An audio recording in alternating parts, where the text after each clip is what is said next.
everybody, welcome back once again to the America's Army OP Cast. I am Dev Tots, joined by Dev Rawrster, and we are here to talk about the first opt-in beta weekend. Yeah. Overall, I feel like it went pretty well. Everyone seemed pretty happy. Yeah, for the most part. I think overall things seemed to be well received, and even things that weren't, the feedback was good, right?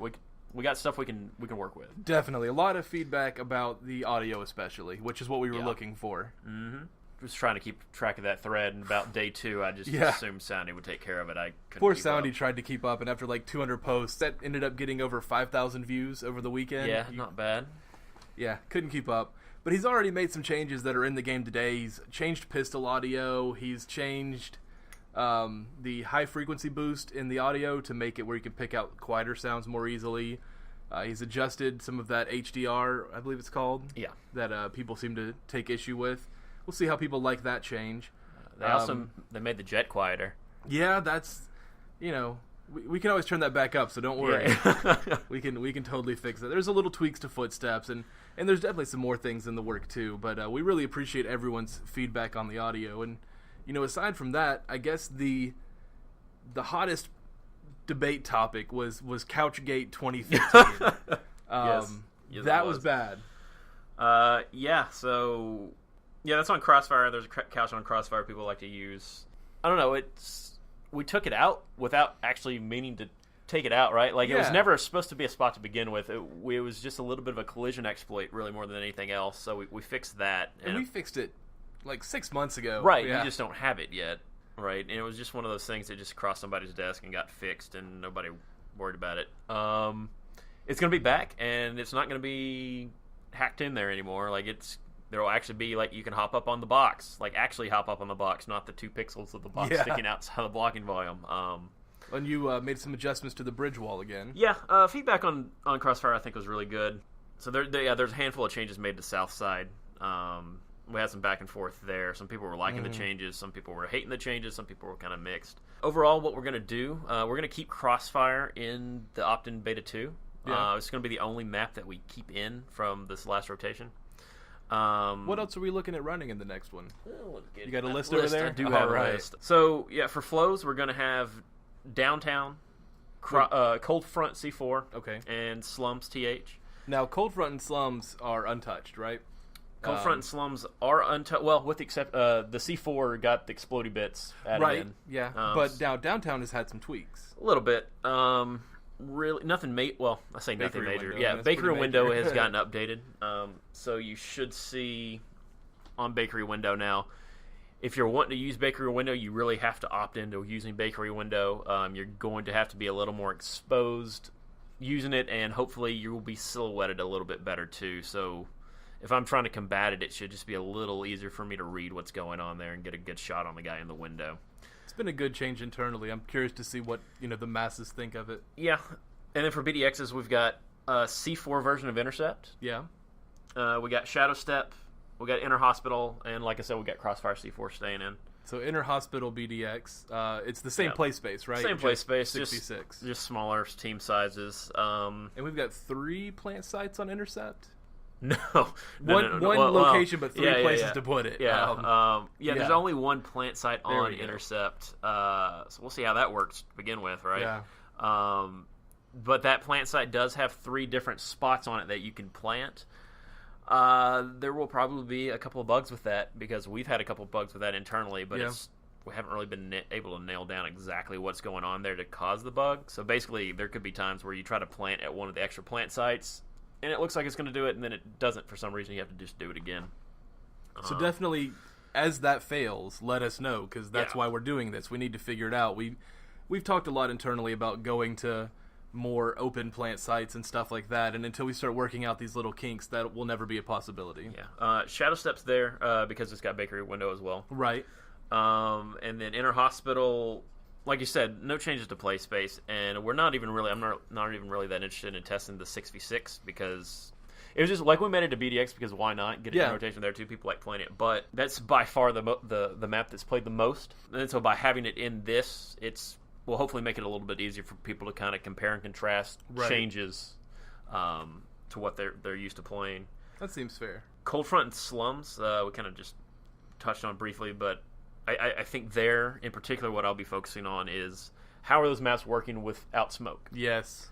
Well, those are two really smoke-heavy maps because they're so open, right? They are. I think probably 80% of what you're wanting to do, you'll be able to do with fogs, but we'll see. We'll get feedback on that for sure. And then going back to Crossfire, it'll be there. So yeah, the change.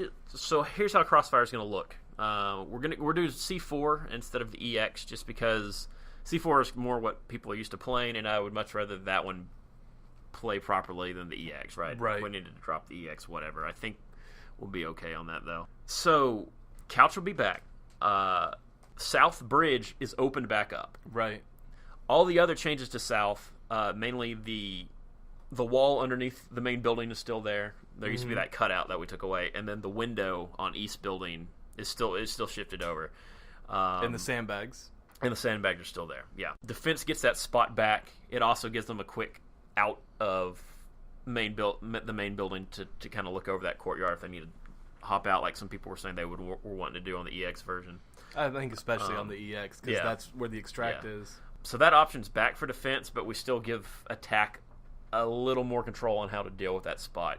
I think at the end of the day, that's really what we're kind of trying to achieve to begin with, was just control. Give attack a few more options in that area. We probably took a couple steps too far with its removal, especially putting it back in and looking at the rest of the changes we made. I feel like the rest of the changes we made achieved what we were going after without really forcing us to take that spot out. So we'll put it back in. We'll see how that plays. And East Building, Bomb Room, complete roof coverage now. Oh, yeah, that's right. Yeah. So that was just kind of an aside that came up at one point in the feedback that we ran with. Discussed a bit, and it really seemed like most people wanted to see that. So we'll put it in. We'll see how it works. I think, reduce nade spam can't be a bad thing, right? Exactly. So. Now, one thing we kind of forgot, there was a change to Inner Hospital, and that is the stairs going to up and over. Oh, yeah, that was a thing. Yeah. Stairs going to up and over, we kind of cleaned it up a little bit so that it plays a little nicer. The stairs we're talking about are, going into the big open lobby, right? Right. So you're not going to be able to get quite as cheap angles if you're in that stairwell looking through up and over beforehand. You could kind of stand on some railings and get in some dirty spots. Yeah. And that should be cleaned up a little bit. It's brighter too, isn't it? Probably, yeah, a little bit. I don't know how much that's really going to change a lot. I think that's going to be a lot, maybe like the couch. There's a very small group of comp guys who get used to that area, but we'll see. So we'll see how that works. Yeah, that's another change we made a while back that they just don't have yet. So as far as other feedback goes, we got a good bit about the UI. Yeah. And there's some changes people wanted, but overall it seemed pretty positive. Yeah, it's definitely not finished. No, well, that's the thing. It's very much a work in progress. Probably more so than anything else. Yeah.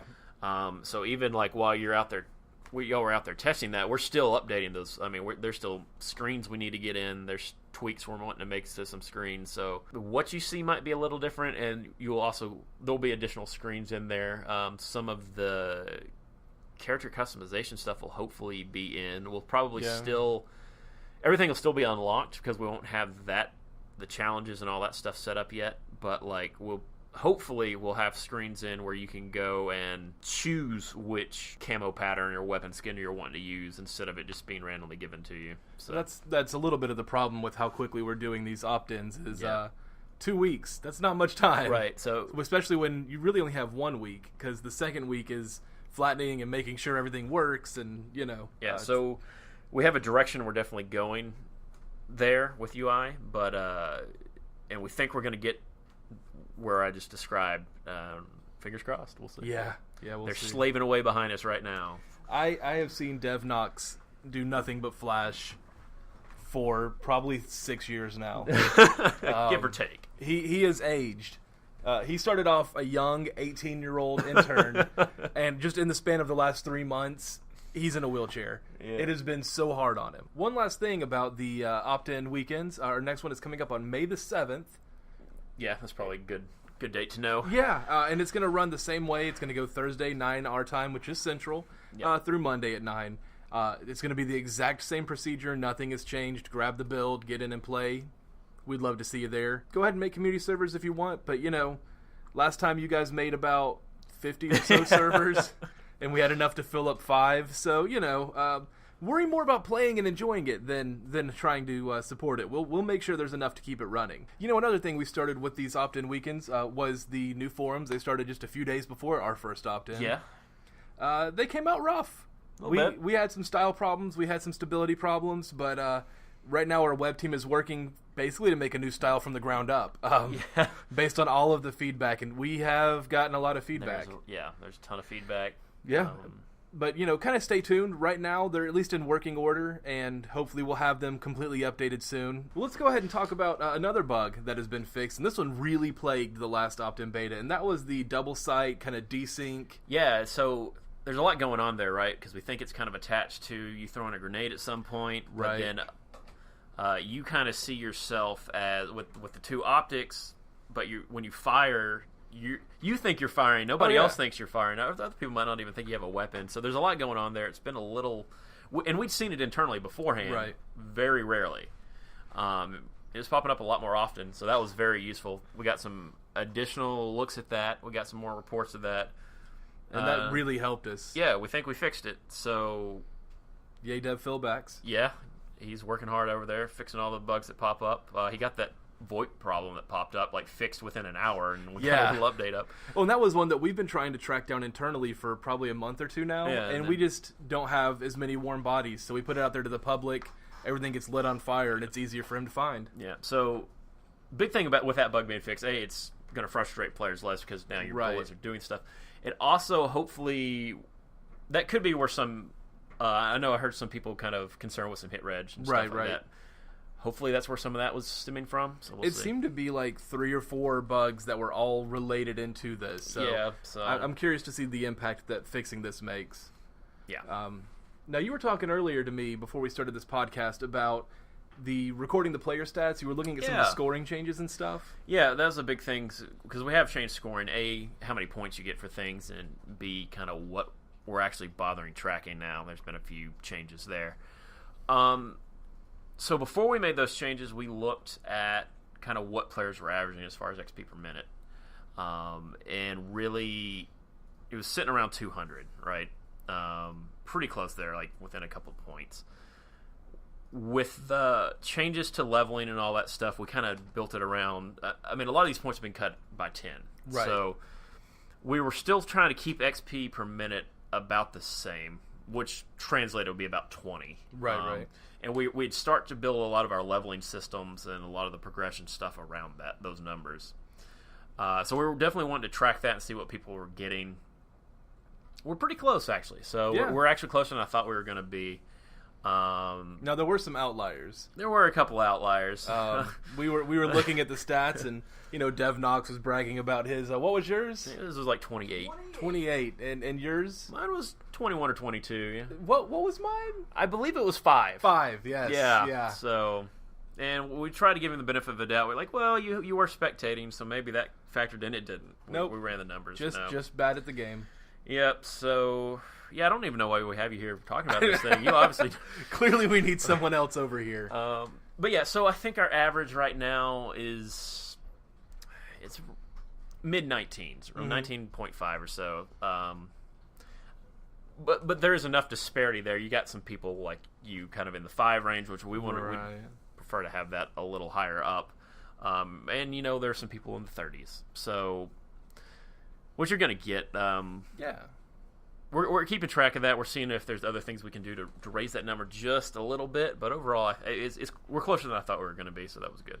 And one thing to remember, with all of our progression systems, is no matter if you're level 1 or, a Master Sergeant, rank E, whatever, you're going to have the same weapons. You're going to have the same abilities. There's never... you're never going to get any more power. Yeah, you might look a little cooler, but... Sure. All our new patches and camos and... Also, there's a little bit of confusion with a new leveling system and all that stuff. I know Delta Kilo made the post of so-and-so was E2 level 5, and other people are like, well, but he's level 6. All that stuff should be starting to come online. I know we've got the I know what we were playing yesterday has the little rank insignias and stuff next to the player name. Well, we should probably throw a little chart together too, put it out there for people with the opt-in. That would probably be useful. Yeah, because I'm just still a little confused. The basic though is right. Like you're an E1, which is a private. Yeah. And you level up. You become E2, which is private. Yes. So you become E2, which is still private, right. But it's not the fuzzy private. You have an insignia. Right. And then there's 5 levels within each rank, right? So then I go private E2, rank 1, 2, 3, 4, 5, and then I become an E3, which is a private first class, rank 1, 2, 3, 4, 5, right? Correct. Is that correct? Yeah, that is correct. Really, the bigger focus is on the rank, right? We're wanting to show off those ranks. The only reason, really, we've got the levels in between is so it's not like taking you, particularly with your 5 XP per minute, a year to get from E2 to E3, right? We want those I aspire to be a checkpoints PFC one day if I just keep playing for 6 months. Yeah, we just kind of want some checkpoints in there to give people a sense of progression, maybe reward people a little bit here and there for those things. So yeah, there are levels in between as you move from E2 to E3. There'll be 5 steps. So, and again, we're working on displaying all that clearly and properly. So, and that should be some of that should be coming online for this next opt-in. Yeah, gotta have a little more unlocked in the launcher for everyone to see. Yeah, I guess it's not the launcher anymore. It's not. Just the game it's itself. Just the game, so yeah, thank goodness. Well, guys, we really appreciate you participating in the first opt-in. We look forward to seeing you in the next one. As always, thanks for helping us test America's Army Proving Grounds, and we'll see you next week.